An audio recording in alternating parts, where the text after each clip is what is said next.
పేతురు వ్రాసిన 2వ పత్రిక 3వ అధ్యాయము. ప్రియులారా, ఈ 2వ పత్రిక మీకిప్పుడు వ్రాయుచున్నాను.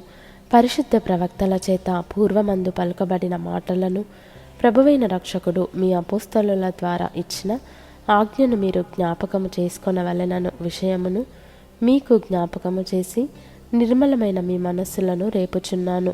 అంత్యదినములలో అపహాసకులు అపహసించుచూ వచ్చి తమ స్వకీయ దురాశల చొప్పున నడుచుకొనుచు ఆయన రాకడను గుర్చిన వాగ్దానమేమాయను, పితరులు నిద్రించినది మొదలుకొని సమస్తమును సృష్టి ఆరంభముననున్నట్టే నిలిచియున్నదే అని చెప్పుదురని మొదట మీరు తెలుసుకొనవలెను.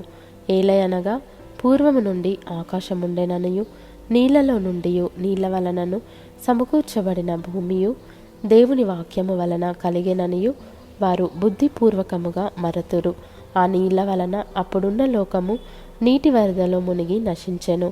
అయితే ఇప్పుడున్న ఆకాశమును భూమియు భక్తిహీనుల తీర్పును నాశనమును జరుగు దినము వరకు అగ్ని కొరకు నిల్వ చేయబడినవై అదే వాక్యము వలన భద్రము చేయబడి ఉన్నవి. ప్రియులారా, ఒక సంగతి మరచిపోకుడి.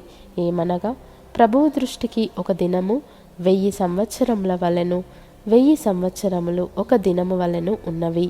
కొందరు ఆలస్యమని ఎంచుకొనున్నట్లు ప్రభువు తన వాగ్దానమును గూర్చి ఆలస్యము చేయువాడు కాడు గాని ఎవడును నశింపవలెనని ఇచ్చయింపక అందరూ మారుమనస్సు పొందవలెనని కోరుచు మీ ఎడల దీర్ఘశాంతము గలవాడై ఉన్నాడు.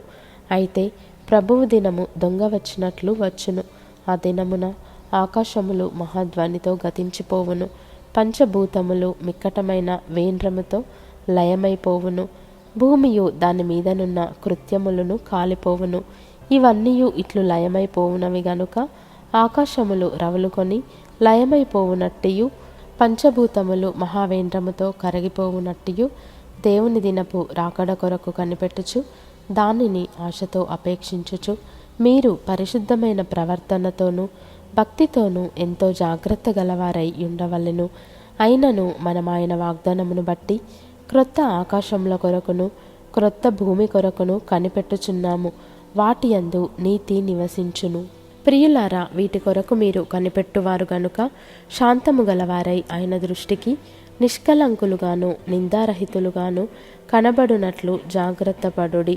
మరియు మన ప్రభువు యొక్క దీర్ఘశాంతము రక్షణార్థమైనదని ఎంచుకొనుడి.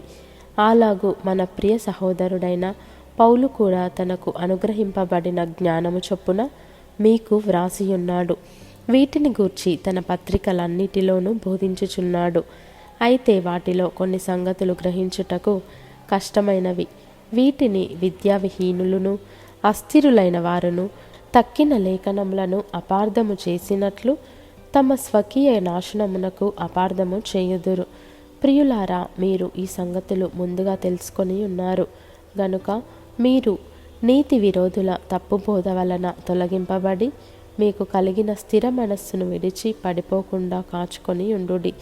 మన ప్రభువును రక్షకుడునైన యేసుక్రీస్తు అనుగ్రహించు కృపయందును జ్ఞానమందును అభివృద్ధి పొందుడి. ఆయనకు ఇప్పుడును యుగాంత దినము వరకును మహిమ కలుగునుగాక. ఆమేన్.